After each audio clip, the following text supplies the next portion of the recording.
Hi class, let's talk a little bit about independent and dependent variables. You may encounter situations where you need to be able to identify which variables are independent and which variables are dependent. I want you to think about these types of variables as cause and effect. Now in a study, I may, as a researcher, manipulate my independent variable. This is something that I manipulate. This is something that I change. And in doing so, the variable that is dependent upon that variable may also change as an effect of me changing the independent variable.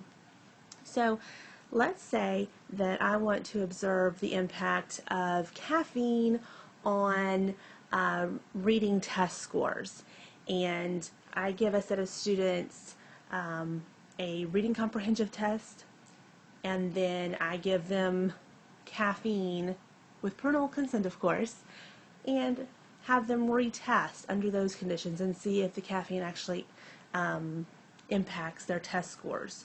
Well, in this situation, what am I manipulating? I am manipulating how much caffeine these kids are having.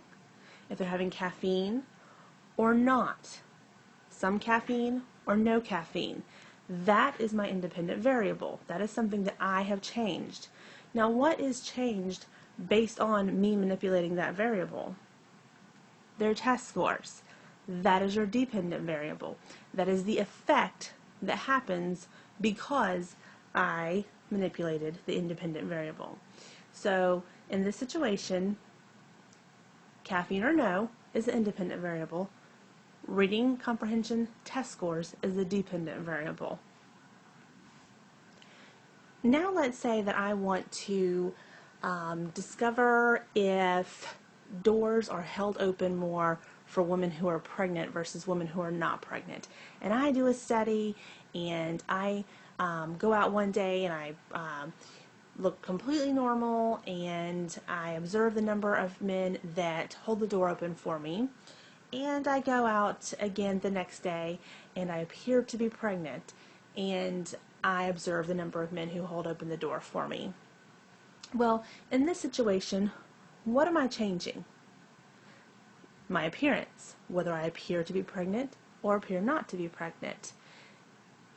Based on me changing that, which is the cause, what is impacted by that? What is affected by that? Well, the number of men that hold open the door for me in either situation is the effect. That is the impact. That is the dependent variable. So that's how I kind of want you to think about that.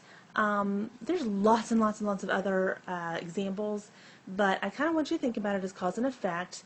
And if you run into a situation where you have a question about a specific situation, please, feel free to let me know, and we can walk it through, and you can tell me what you're thinking and why, and I'll try to help you understand, if you're kind of thinking in the right direction, or if we need to discuss it a little bit more.